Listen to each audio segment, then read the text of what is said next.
안녕하세요. 고의적인 테러 공격, 그리고 예상치 못한 재난, 이 둘 완전히 다른 얘기 같죠? 하지만 만약 이 둘을 하나의 팀으로 대응해야만 우리 모두가 더 안전해질 수 있다면 어떨까요? 오늘은 바로 이 이야기를 해보려고 합니다. 왜 우리나라의 위기 대응 시스템이 테러와 재난을 나누는 게 위험한지, 그리고 어떻게 바뀌어야 하는지 명확하게 짚어보겠습니다. 자, 먼저 이 질문부터 한번 던져볼게요. 테러와 재난, 무엇이 다를까요?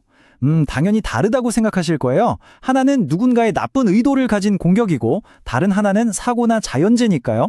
저도 처음엔 그렇게 생각했죠. 그런데요, 모든 게 뒤엉킨 위기 현장의 현실은 우리가 생각하는 것과 전혀 다릅니다. 실제 재난이 덮친 아수라장 속에서 이게 테러일까, 사고일까, 이걸 따지고 있는 건 어쩌면 사치일 수 있어요. 가장 중요한 건 뭐겠어요? 바로 사람을 구하는 거잖아요. 바로 이 지점에서 우리나라 위기 대응 시스템이 가진 치명적인 허점이 드러나기 시작합니다. 그럼 지금부터 본격적으로 한번 파고 들어가 보죠. 첫 번째, 우리는 왜 새로운 위기의 시대에 살고 있다고 말하는 걸까요? 그건 바로 과거의 방식으로는 더 이상 통하지 않는 아주 복합적인 위기가 우리의 일상이 되었기 때문입니다. 현대사회는 말 그대로 초연결 사회입니다. 도시에는 사람들이 빽빽하게 모여 살고 기술은 우리 삶 구석구석을 연결하고 또 전 세계가 거미줄처럼 얽혀 있잖아요. 그렇기 때문에 작은 충격 하나가 도미노처럼 번지면서 걷잡을 수 없는 연쇄 반응, 즉 복합 위기를 일으키기 쉬워진 거죠. 예측은요, 점점 더 어려워지고 있습니다. 그리고 여기서 정말 흥미로운 데이터가 하나 있는데요.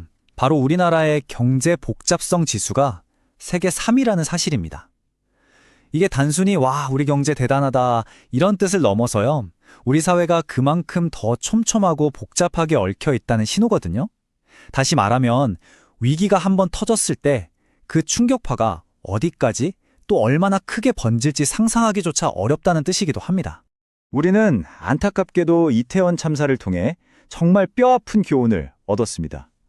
체계적인 사전 예방과 대비가 얼마나 중요한지, 이게 그냥 서류상의 이야기가 아니라 실제 우리 생명과 직결된 문제라는 것을요.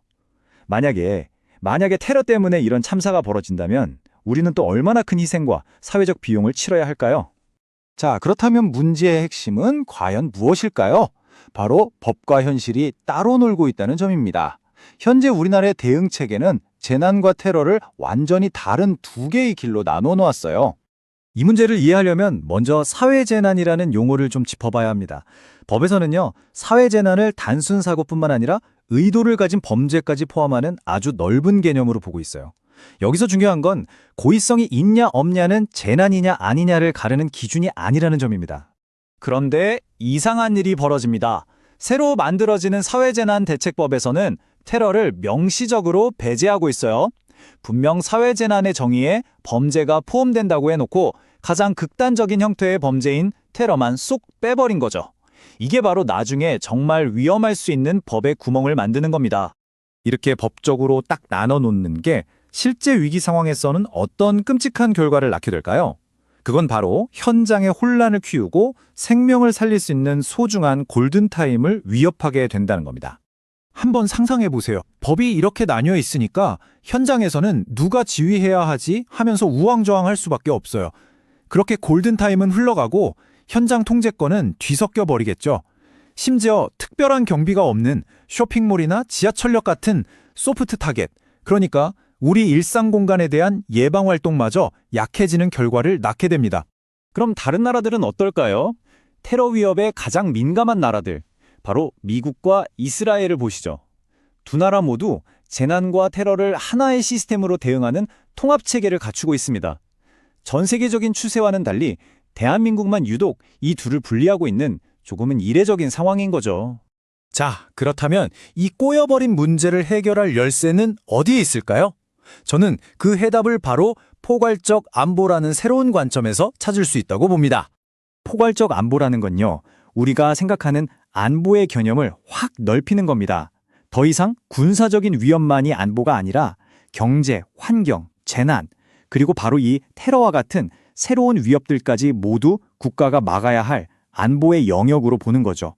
이제 국가를 지키는 방식에 대한 생각 자체를 바꿔야 할 때가 온 겁니다. 이것이 바로 핵심입니다. 이제 국가의 영토를 지키는 안보와 국민 한 사람 한 사람의 생명을 지키는 안전은 분리될 수가 없어요. 이 둘은 동전의 양면과 같아서 하나가 무너지면 다른 하나도 결코 지킬 수 없습니다. 이 포괄적 안보라는 철학을 바탕으로 우리가 만들어야 할 구체적인 해법은요, 바로 통합지휘체계, 즉 하나의 팀을 만드는 겁니다. 통합지휘체계의 핵심 철학은 이 한 문장에 다 담겨 있다고 할 수 있어요.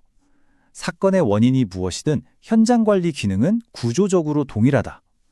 이게 무슨 말이냐면요. 원인이 태풍이든 폭탄 테러든 결국 현장에서 사람을 구하고 자원을 동원하고 질서를 유지하는 일의 본질은 똑같다는 겁니다. 작동 원리는 아주 간단하면서도 강력해요. 위기가 터지면 원인이 뭐든 상관없이 즉시 하나의 컨트롤 타워가 세워지는 거죠. 그리고 그 아래 경찰, 소방, 군, 민간 전문가들이 각자의 전문성을 발휘하면서 하나의 팀처럼 움직이는 겁니다.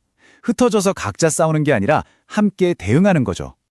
그리고 가장 놀라운 사실은요, 이게 완전히 새로운 이야기가 아니라는 거예요. 현행법에 이미 13가지나 되는 협업 기능이 명시되어 있습니다.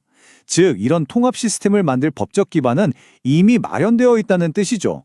지금 우리에게 필요한 건 새로운 법이 아니라 이걸 실행하려는 의지뿐입니다. 세상의 위기는 점점 더 복잡해지고 재난과 테러의 경계는 갈수록 희미해지고 있습니다. 이제 우리의 대응 방식도 진화해야만 합니다. 과연 대한민국은 이 보이지 않는 벽을 허물고 예측 불가능한 어떤 위기 앞에서도 국민을 지켜낼 수 있는 강한 나라가 될 수 있을까요? 이 질문에 대한 답을 함께 고민해보는 계기가 되었기를 바랍니다.